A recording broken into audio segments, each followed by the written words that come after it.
और अब वक्त हो गया है भारत की बात में स्पेशल सेगमेंट का। हिंदुस्तान के कुछ हिस्सों में बादलों ने ऐसा अटैक किया है कि धरती सरेंडर करती हुई दिखाई दे रही है। कल भारत की बात में हमने आपको दिखाया था कि मध्य प्रदेश किस तरह बारिश की चोट से घायल हुआ है, और आज जल आक्रमण की तस्वीरें राजस्थान से मिल रही हैं, जहां हर तरफ आफत पसरी हुई है। लेकिन कहानी सिर्फ सैलाब तक सिमटी हुई नहीं है। सैलाब आया है, गुजर भी जाएगा, लेकिन अपने पीछे वो बर्बादी छोड़कर जा रहा है जो सिर्फ मध्य प्रदेश और राजस्थान तक नहीं रहेगी, जिसका असर कानपुर से लेकर पटना तक महसूस किया जाएगा। हजारों हेक्टेयर फसलें तबाह हो गई हैं इस बाढ़ के चलते। जरा सोचिए, जब अनाज ही तबाह होगा तो फिर हमारी थालियों में क्या आएगा और कितना आएगा।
राजस्थान के जालौर में जिस जलजले की आहट दिखाई और सुनाई दे रही है, आने वाले वक्त में उसकी गूंज मुरादाबाद से लेकर मुंगेर तक महसूस की जाएगी।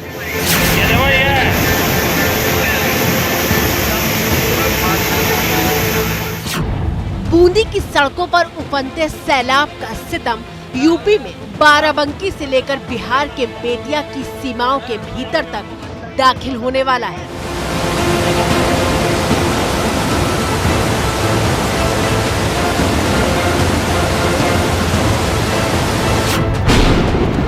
आप कहेंगे कि भला ये कैसी बात है, राजस्थान की बूंदी में आई बाढ़ का संकट भला बाराबंकी और बेतिया में क्यों पहुंचने लगा?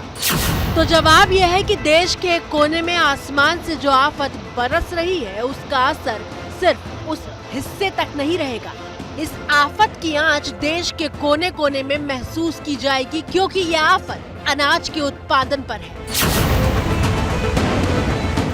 यह आसमानी आफत आपकी थाली पर है।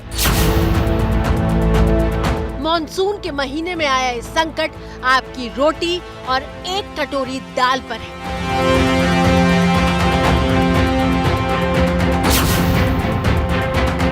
ये संकट कितना गहरा है, इसकी बात आगे विस्तार से करेंगे, लेकिन पहले जरा देख लीजिए कि बादल सिर्फ बरस नहीं रहे हैं बल्कि अटैक कर रहे हैं।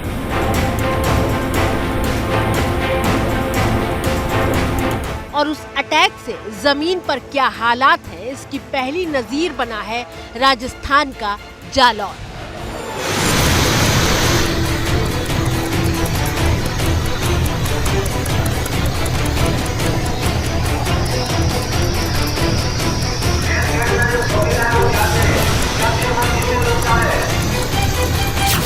पंद्रह सेकंड की इन तस्वीरों में आपने सैलाब में एक गाय को बहते हुए देखा है, जो तेज बहाव में बचने और संतुलन बनाने की कई कोशिशें करती है, लेकिन हर कोशिश नाकाम हो जाती है।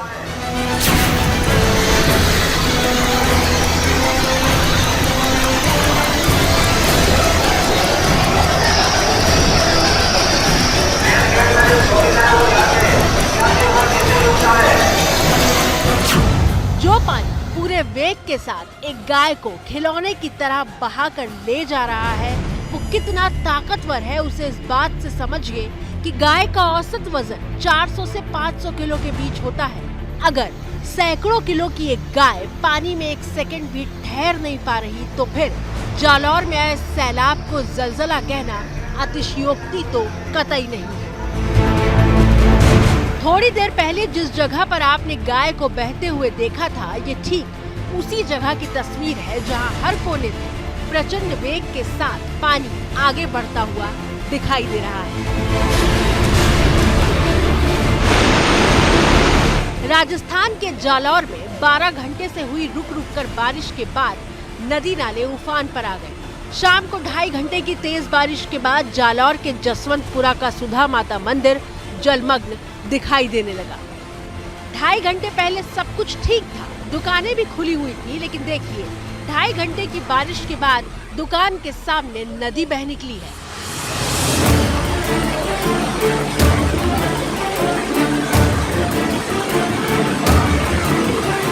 मंदिर प्रशासन लगातार लोगों से सुरक्षित रहने और पानी से दूर रहने की अपील करता रहा।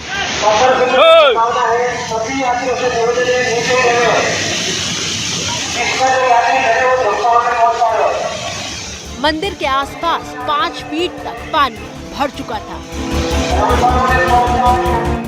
अब इन 2 तस्वीरों को देखिए। पहली तस्वीर जब हर तरफ उजाला था तब भी पानी पूरे वेग के साथ आता हुआ दिख रहा है, और कुछ देर बाद जब सूरज ढलने लगा और रात हावी होने लगी तब भी पानी उतना ही आक्रामक दिखाई दे रहा था।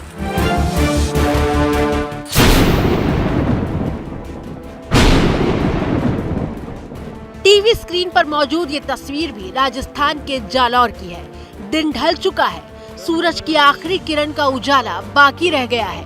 गाड़ियों की लाइट जल चुकी है, लेकिन देखिए जिन रास्तों से ट्रकों को गुजरना था वहां तो जल प्रलय का मंजर है।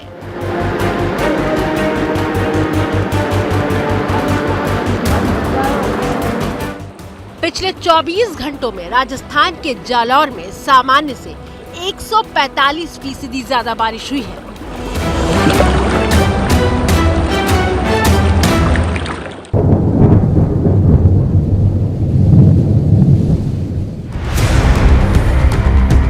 इसीलिए तो कह रहे हैं कि बादलों के अटैक के आगे जमीन का सरेंडर हो गया है। अगर सरेंडर ना होता तो किसी का आशियाना कागज की कश्ती की तरह पानी में भला क्यों बह गया होता।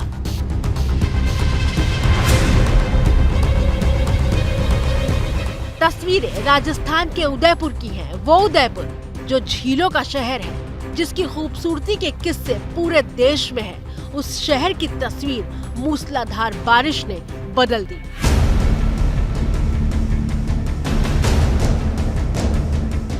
और तस्वीर ऐसी बदली कि राजस्थान के उदयपुर और बारां में कोई फर्क न रहा। उदयपुर बेहाल हो गया क्योंकि पिछले 24 घंटों में वहां सामान्य से 336% ज्यादा बारिश हुई है। नतीजा ये कि उदयपुर की आयड़ नदी उफान पर है, जिसकी वजह से शहर में बाढ़ जैसे हालात बने हैं। बताया जा रहा है कि 2006 के बाद यानी पूरे 16 साल बाद आयड़ नदी में इस तरह से पानी भरा है, जिसकी वजह से निचले इलाकों में जल कर्फ्यू लग गया है।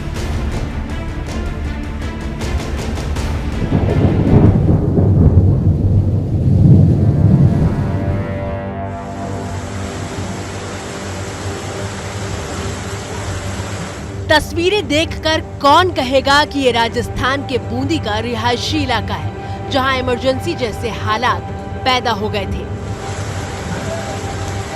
एक तरफ दुकान है और दूसरी तरफ मकान है, बीच में जल संकट का पूरा इंतजाम है।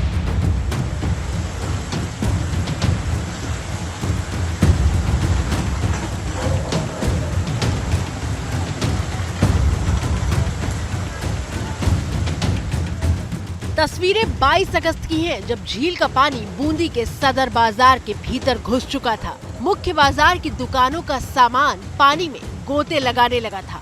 बूंदी में बादल इतना बरसे कि तमाम मोहल्लों में एक जैसा मंजर दिखाई देने लगा था।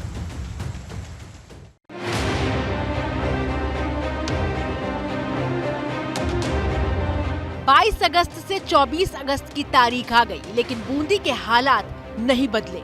बूंदी की बदहाली दिखाने के लिए एबीपी न्यूज संवाददाता मनीष शर्मा ग्राउंड जीरो पर पहुंचे ताकि देश को बाढ़ में डूबे बूंदी की तस्वीर दिखा सके।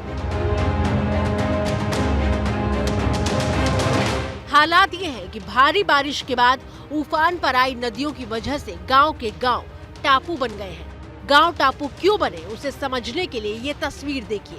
राजकीय प्राथमिक विद्यालय का बोर्ड लगा हुआ है जिसका 1/3 हिस्सा डूब चुका है। ये तस्वीर बता रही है कि पूरे इलाके में कितना गहरा पानी है। बूंदी में हालात इतने बेकाबू हो चुके हैं कि जिला प्रशासन ने सेना को मदद के लिए बुलाया ताकि आधा दर्जन गांव में फंसी हुई करीब 1000 से ज्यादा की आबादी को सुरक्षित बाहर निकाला जा सके। सेना के 66 जवान बूंदी के लाखेरी पहुंचे। एसडीआरएफ और पुलिस के जवान भी जुटे और रेस्क्यू करने जा रही बोट पर एबीपी न्यूज संवाददाता मनीष शर्मा कैमरामैन गोविंद साहू के साथ सवार हुए और निकले उस गांव की तरफ जहां लोगों को बचाने के लिए बोट रवाना हुई थी। मेज और चंबल यानी मेज नदी और चंबल नदी का ये पानी है। ये वो खेत थे जिनका अब नामो निशान भी बाकी नहीं रहा है। ये खेत पूरी तरह से डूब चुके हैं। बलजीत ने बताया बुजुर्गों को, महिलाओं को, बच्चों को पहले रेस्क्यू किया जा रहा है। रेस्क्यू करने के लिए बोट को भी काफी ट्रेवल करना पड़ रहा है। काफी दूरी पर बने हुए हैं लोग। बचने के लिए ऊंची जगहों पर हैं। हम कुछ देख सकते हैं वहां आबादी इलाका है, हालांकि वो पानी से बचे हुए हैं, लेकिन लोगों ने इन्हीं जगहों पर शरण ली हुई है ताकि वो बच पाए पानी के प्रकोप से। लेकिन ये पूरा का पूरा इलाका जलमग्न हो चुका है। एक समंदर की सी मानो एहसास करा रहा है कि समंदर ही समंदर हो पानी का। और तमाम लोग SDRF, civil defence, police, army ये पूरी जी तोड़ कोशिश कर रहे हैं कि किसी भी प्रकार की जन हानि न हो और लोगों को आसानी से सुरक्षित निकाला जा सके।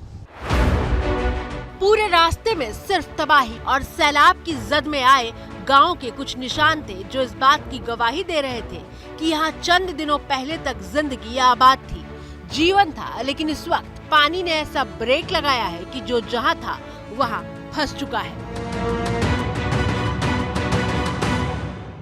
पानी की स्थिति यह है कि लगातार यहाँ पानी बढ़ रहा है क्योंकि चंबल में पानी का प्रवाह इसलिए तेज है क्योंकि पीछे मध्य प्रदेश में लगातार बारिश हो रही है, जिसकी वजह से चंबल का जल स्तर लगातार बढ़ रहा है।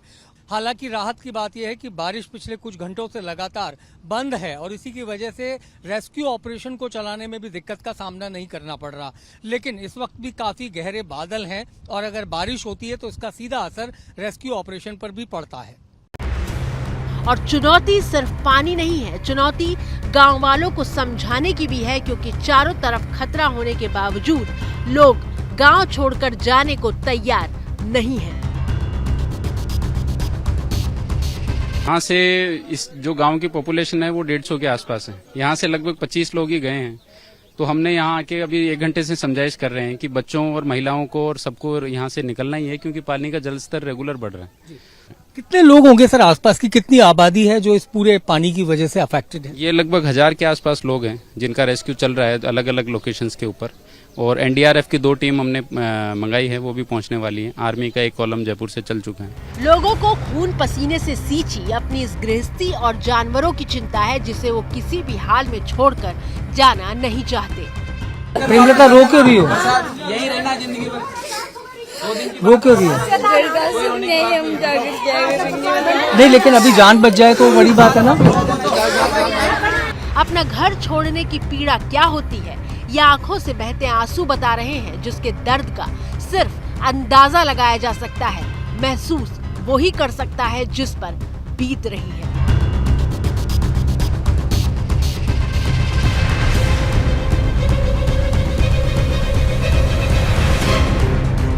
और जैसा कि हमने आपको बताया था कि बूंदी की बदहाली बेतिया तक असर करेगी, क्यों करेगी अब वो भी समझ लीजिए।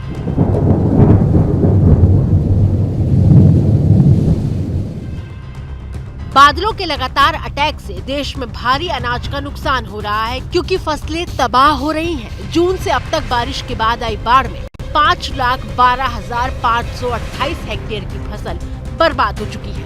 अब आपके मन में सवाल होगा कि इसका मतलब क्या हुआ, तो समझिए 5,12,528 हेक्टेयर का मतलब 5,125 वर्ग किलोमीटर में लगी फसल बर्बाद हो चुकी है। और ये इलाका देश की राजधानी दिल्ली जितनी बड़ी है उससे 3.5 गुना ज्यादा है।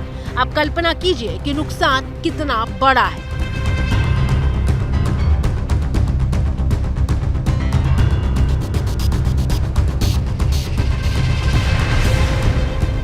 और फसलें सिर्फ ज्यादा बारिश से नहीं बर्बाद हो रही, बारिश न होने और कम बारिश से भी अनाज की पैदावार पर संकट है। मिसाल के तौर पर धान की बुआई 8.25% तक कम हो पाई है। 30,000 वर्ग किलोमीटर के हिस्से में धान कम बोया गया है। 30,000 वर्ग किलोमीटर मतलब जितना बड़ा राज्य केरल है उसका 77% इलाका। केरल का क्षेत्रफल 38,852 वर्ग किलोमीटर है। क्या मजबूरी है मेरी, बताइए। मैं अभी आपको बताती हूँ कि मैंने ओए होए होए होए नमकीन के चटकारे लेते हुए टकटकी मार के डिबेट शो को पॉज रिपीट कर करके देख रहे हैं जोगिंदर जी। इनकी तरह आप भी देखें अपने फेवरेट डिबेट्स को रिपीट कर और डाउनलोड कीजिए ABP लाइव ऐप अपने स्मार्ट टीवी पर।